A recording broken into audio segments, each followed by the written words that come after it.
Let me talk to you for a minute.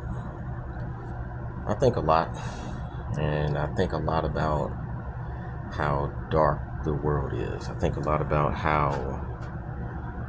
you look around and there's just so much going on. And I think a lot about how you look at so much death and you look at what people are going through, and something that it makes me think about how when it comes to all of these things, it really touches the core of a person's being. And if you really think about it, everyone has value. And when you really look at just the reactions of people when it comes to all the death in the world, and just how it affects people so deeply. And something that it reminds me of is just how you look at Romans chapter 8, and it talks about how the creation groans and it waits eagerly for the revealing of the children of God. And the thing about it is that right there is part of the problem of evil and all the suffering that we see. And what I'm getting at is that when it comes to the suffering, it's not for nothing. You look at how when it comes to, how can I say it, with the problem of evil, I kind of think that title is just worn out as far as, what's covered in apologetics. But the thing about it is, it's something that everyone has an issue with. We see all the evil in the world. We want something done about it.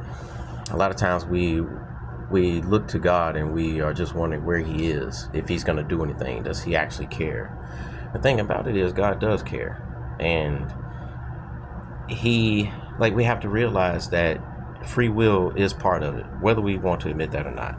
Some people think we live in a simulation. Some people think that free will is just an illusion, and that we're just basically just dancing to our DNA. And I could get into that. I'll get into that another time. But something I think about is we have to go back to the Garden of Eden when Adam sinned.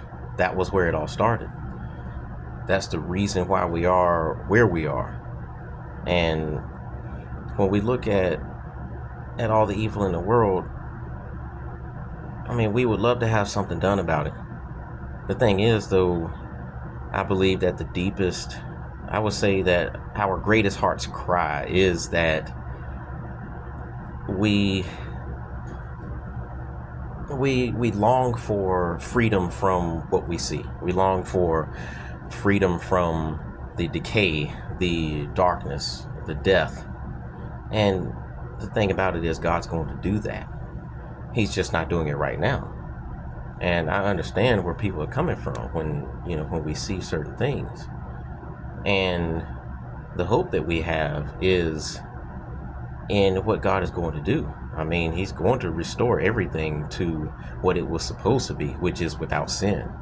Things started off that way, and then Adam chose to eat the fruit that he wasn't supposed to eat. And look at where we are. So I just want to get on here and just say that a little bit. And I have more that I would love to say on this topic, but I'll just save these. I'll save that for another time. Peace.